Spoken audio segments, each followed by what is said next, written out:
ನಮ್ಮ ಕರ್ನಾಟಕ ಸರ್ಕಾರಕ್ಕೆ ಸಾರ್ವಜನಿಕರಿಂದ ಮನವಿ. DNK ಯೂಟ್ಯೂಬ್ ಚಾನಲ್ಗೆ ಸ್ವಾಗತ ಸುಸ್ವಾಗತ. ಯಾರ್ಯಾರು ನಮ್ಮ ಚಾನಲ್ನ ಹೊಸದಾಗಿ ನೋಡ್ತಾ ಇದ್ದೀರೋ ಅವರೆಲ್ಲರೂ ಸಬ್ಸ್ಕ್ರೈಬನ್ನು ಮಾಡಿ, ಬೆಲ್ ಬಟನ್ನ ಒತ್ತಿ, ಲೈಕ್ ಮಾಡಿ, ಶೇರ್ ಮಾಡಿ. ನಮ್ಮ ಸರ್ಕಾರದವರು ಅನವಶ್ಯಕವಾಗಿ ಹಣವನ್ನು ದುಂದು ವೆಚ್ಚವಾಗಿ ಖರ್ಚು ಮಾಡ್ತಾಯಿದ್ದಾರೆ. ನಿಮಗೆ ಹೇಳೋರು ಕೇಳೋರು ಯಾರೂ ಇಲ್ವಾ? ಬರೀ ಸಾಲದಲ್ಲೇ ಸರ್ಕಾರವನ್ನು ನಡೆಸ್ತಾರಲ್ಲ, ಏನು ಕೆಲಸ ಮಾಡ್ತಾಯಿದ್ದೀರಾ ಅಂತ. ಏನು ನೀವು ರಸ್ತೆಯನ್ನು ಮಾಡ್ತೀರಾ, ಅದರ ವ್ಯಾಲಿಡಿಟಿ 3 ವರ್ಷ ಆಗಿರ್ತದೆ. ಯಾಕೆ 10 ವರ್ಷಕ್ಕೆ ಮಾಡೋಕ್ಕಾಗಲ್ವಾ? ಮೋರಿ 2.5 ವರ್ಷಕ್ಕೆ ಅದ್ರ ವ್ಯಾಲಿಡಿಟಿ ಆಗಿರ್ತದೆ. ಯಾಕೆ 10 ವರ್ಷಕ್ಕೆ ವ್ಯಾಲಿಡಿಟಿ ಆಗಲ್ವಾ? ಹಿಂದೆ ಒಂದು 50-60 ವರ್ಷದ ಹಿಂದೆ ಈ ಮೋರಿಯನ್ನು ಕಲ್ಲುಗಳಿಂದ ಮಾಡಿದರು. ಅದು 3 ತಿಂಗಳಿಗೊಂದ್ಸಲಿ ಕ್ಲೀನನ್ನು ಮಾಡಿಸ್ತಾಯಿದ್ರು.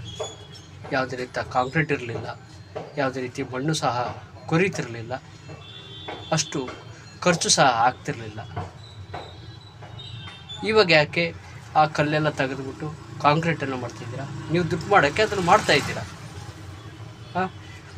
ಮತ್ತು ಬೀದಿಗಳಲ್ಲಿ ನೀವು ಕಾಂಕ್ರೀಟನ್ನು ಹಾಕ್ತಾಯಿದ್ದೀರಾ. ಮಣ್ಣಿನ ಫಲವತ್ತತೆ ಎಲ್ಲಿರ್ತದೆ, ನೀರು ಎಲ್ಲಿ ಭೂಮಿಗೆ ಸಿಗುತ್ತೆ, ಆ ಗ್ರಾಮಗಳಿಗೆ ನೀರು ಎಲ್ಲಿ ಸಿಗುತ್ತೆ? ಎಷ್ಟೇ ಬೋರ್ ಆಳ ಹೊಡೆದ್ರೂ ನೀರು ಸಿಗ್ತಾಯಿಲ್ಲ. ಬೋರ್ವೆಲಲ್ಲಿ ಗ್ರಾಮಗಳಿಗೆ ನೀರು ತೊಂದರೆ ಆಗ್ತಾಯಿದೆ.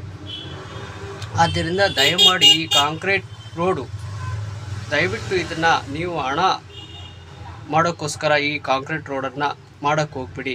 ದಯಮಾಡಿ ಮನೆಗೆ 2 ಗಿಡವನ್ನು ನೆಟ್ಟು ನೀರನ್ನು ಸಂರಕ್ಷಣೆ ಮಾಡಿ, ಒಳ್ಳೆಯ ಆರೋಗ್ಯವನ್ನು ಕೊಡಿ, ಒಳ್ಳೆಯ ಆಮ್ಲಜನಕವನ್ನು ಸೇವಿಸೋಕ್ಕೆ ಅವಕಾಶ ಮಾಡಿಕೊಡಿ. ದಯಮಾಡಿ ನೀವು ಹಣ ಮಾಡೋಕ್ಕೋಸ್ಕರ ಇದನ್ನೆಲ್ಲ ನೀವು ಕಾಂಕ್ರೀಟ್ ರೋಡು ಮತ್ತು ಕಾಂಕ್ರೀಟ್ ಮೋರಿ ದಯವಿಟ್ಟು ಅದನ್ನು ಬೇಡ. ಇರೋದನ್ನು ನೀಟಾಗಿ ಮಾಡಿಕೊಡಿ. ಸರ್ಕಾರಕ್ಕೆ ಈ ರೀತಿ ಮನವಿಯನ್ನು ಮಾಡ್ತಾಯಿದ್ದೀವಿ.